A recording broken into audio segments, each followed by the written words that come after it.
Maaf, bahawa tanggal kau menyesal. Ada penonton. Anda tahu tak apa yang saya berlakon tadi? Kalau tak tahu, dengarlah saya cerita baik-baik. Assalamualaikum warahmatullahi wabarakatuh. Sebelum itu, seperti pepatah Melayu, tak kenal maka tak cinta. Jadi, saya memperkenalkan diri. Saya Muhammad Luqman Al-Hakim bin Abdul Qayyum. Kelas saya adalah 5 Ibn Khaldun. Di sebuah desa yang terpencil, tinggallah seorang wanita tua bersama anaknya. Desa itu sungguh tenang. Dikelilingi hutan hijau dan suara sungai yang mengalir perlahan. Tetapi, hati Tanggang segini putih rasa gelisah. Tanggang merasa hidup di desa itu terlalu miskin, terlalu sempit dan terlalu biasa. Mak, sampai bila kita nak hidup macam ni? Aku ingin jadi seperti orang di kota, hidup serba mewah. Keluh Tanggang pada ibunya. Ibunya hanya mampu tersenyum dan berkata, Tanggang, hidup kita ini tidak sempurna, tetapi dimanapun kau berada, doa ibu sentiasa mengiringimu. Tanggang tidak mahu menunggu rezeki, dia mahu mengejarnya. Pada satu hari, sebuah kapal besar singgah di pelabuhan desa. Tanggang terpesona melihat anak kapal yang berpakaian serba mewah dan kapal yang dipenuhi dengan barang dagangan.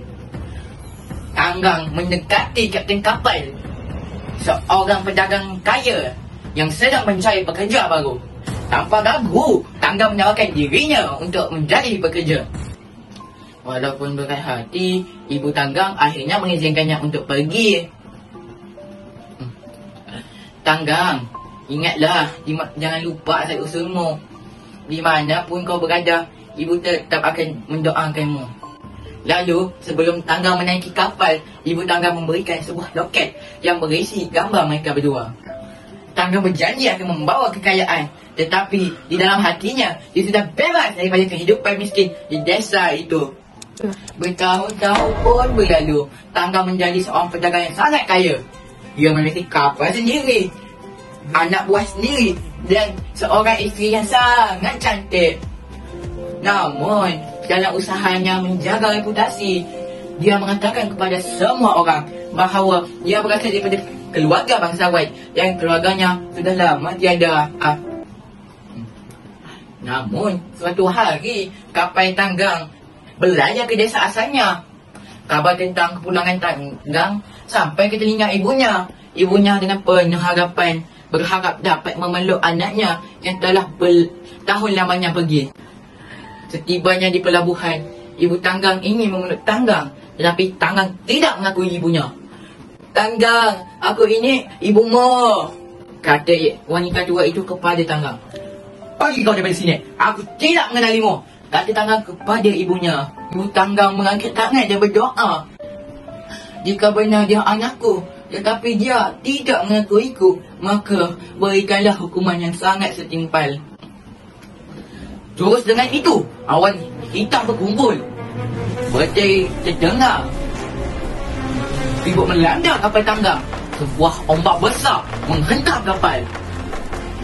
Namun, kapal itu tidak gagal, malah sebaliknya, kapal itu berubah menjadi batu. Hingga hari ini, kapal berbentuk batu itu masih berada di tepi pantai. Ketika seseorang berjalan di tepinya, mereka akan teringat dengan kisah si Tanggang. Loket kecil yang diberikan oleh ibu Tanggang masih terapung-apung di dalam sungai. Dia menjadi saksi kasih sayang seorang ibu yang tak pernah dibalas. Itulah ceritanya kawan-kawan. Ingat, jangan jadi seperti pepatah ini. Kacang pakai kulit. Dan janganlah kita derhaka kepada ibu bapa kita yang bertugas lumus demi kita. Akhir kata daripada saya, wabillahi taufiq wal hidayah. Wassalamualaikum warahmatullahi wabarakatuh. Sekian, terima kasih.